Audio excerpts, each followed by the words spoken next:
Just watch the elbows. Don't forget. Oh, and a big attack, and it's Orica that have gone and taking up with them Gracie Elvin. Gracie Elvin throwing the hammer down, and I think she might want to go long here. Why not? She's in second place. 6 seconds is what her deficit is, and she would love it, absolutely love it, if she could do something here today.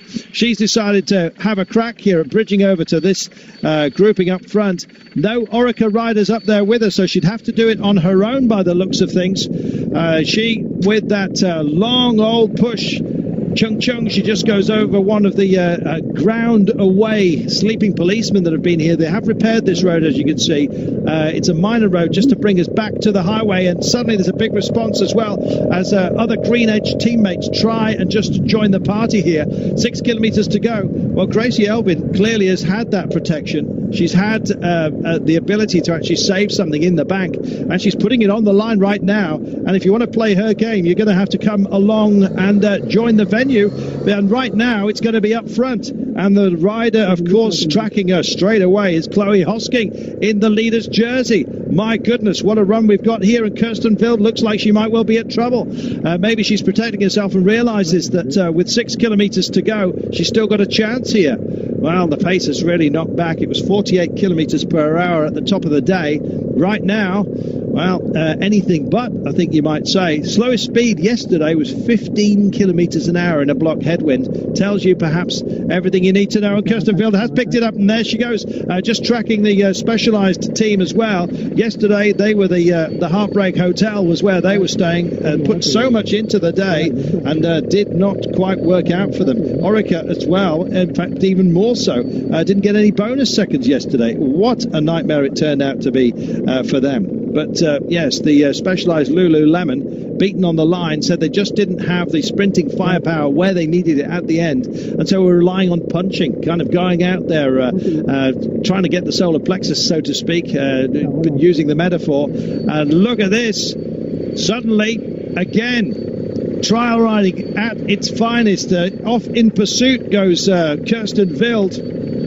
In P3 at the moment, there she is, just tracking her by the looks of things. It is the Mario Cipollini Tagliafiero. We'll get confirmation on that for you in a moment. Probably looking just to get a stage win here, to get something. But Wild responds again. A sudden drive of power as she beds in behind Gracie Elvin. Now, let's not forget these two are separated by 1 second at the moment as it stands. Kirsten Wild's picked up 2 intermediate sprints, which gives her a 7-second deficit on Chloe Hoskins, the leader, with 4 kilometers to go. Wild there. She wants another stage win here, which will be an all-time record for the Tour of Qatar in terms of collected stages over time. She wants to know where Hosking is, and she kicks off. Oh, and she's got some support, has she? Well, Team Argos-Shimano look a bit thin on the ground right now, and so she's going to ride the Specialized-Lululemon train here.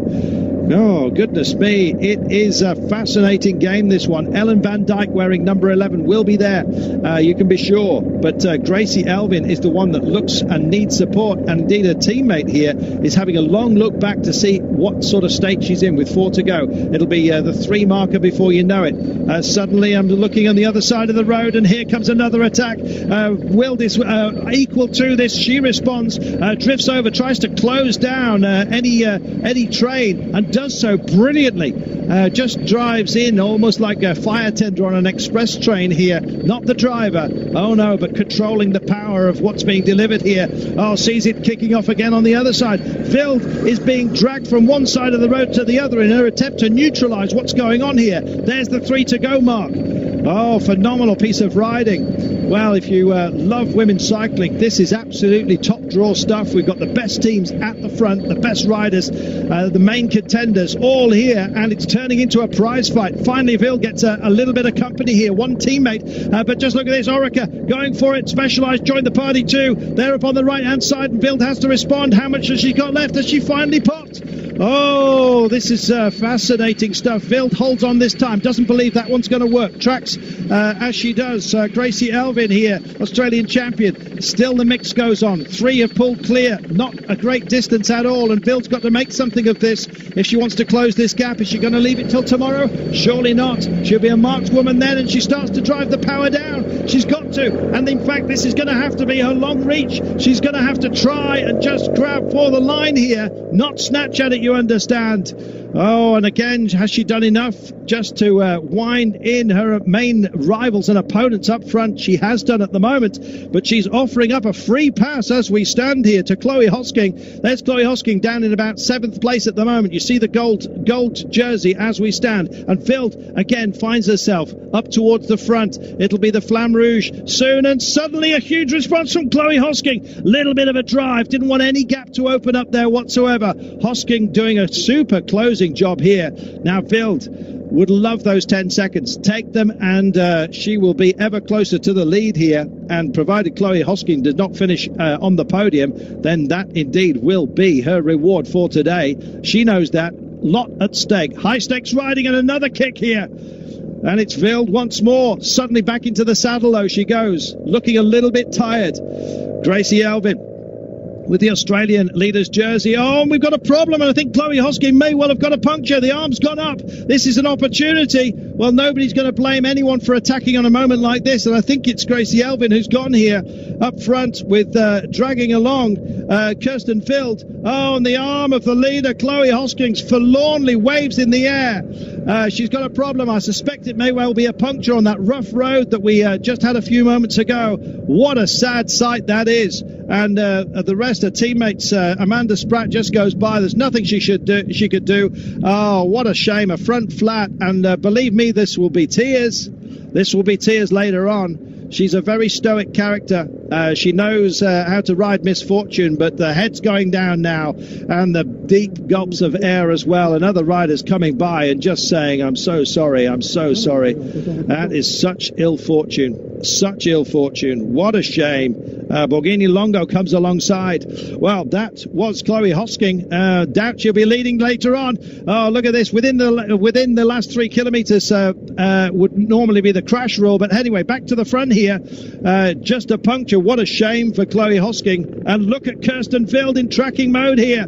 Kirsten Field biding her time. Waiting, and she's distancing here. Gracie Elvin is not able to keep up, and none of her teammates can do it, and Kirsten Field suddenly hits the front. She's gone with 100 metres to go. This is absolutely brilliant. After 2.5 hours approaching that marker now in the saddle, she has absolutely stolen the lead of this amazing race, the Ladies Tour of Qatar. What a finish that was.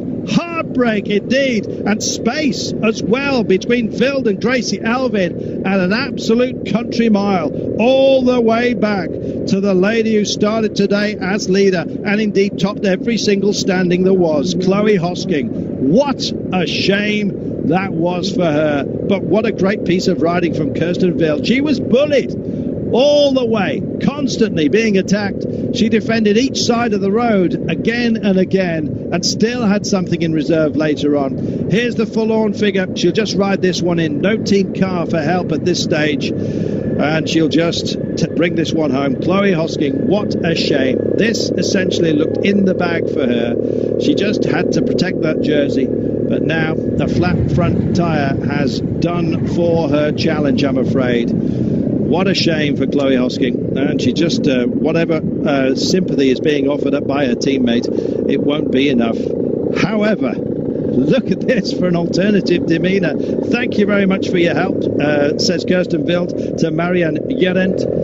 Oh dear, she is the leader, and she may well be heading for another victory here in Qatar to add to 2009 and 2010. Is 2013 going to be her year?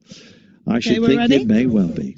What a result. What a result. And what drama we've had here on the stage 3 of this magnificent race.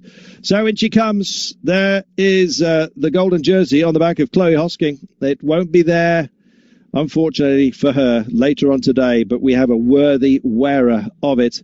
Argos just coming over as well, and offering up their sympathy. Nobody takes delight in this sort of thing, but it's part and parcel of cycling and what makes it an absolutely fascinating affair. In a few moments, we'll cross over to Nicola Crosby, who is waiting to speak to our day's winner. Nikki, are you there? They covered it all, and yeah, it was really nice. It was fantastic teamwork. Did you know you could do it there at the end, Elvin? Gracie Elvin was on your back the entire time there, wasn't she? I didn't look back, I only looked in the front, but I knew there were some fast girls in this group, so I had to watch out and start not too early. But yeah, my teammate did such a perfect job, and yeah, it's amazing. Another stage. How will you go into tomorrow's race? Yeah, tomorrow's another stage. We have to look to see what's happening. I'm in the jersey, I think, so we have to keep the control, and yeah, it will be hard, but we'll see. And did you know then that Chloe Hoskins got a puncher? No, I didn't know. Yeah. Oh, that's sorry for her. Sorry for her. Good for you, though. Yeah, that's cycling. Congratulations. Thank you. We may well hear that again, thanks to Nicola Crosby performing the interviews here.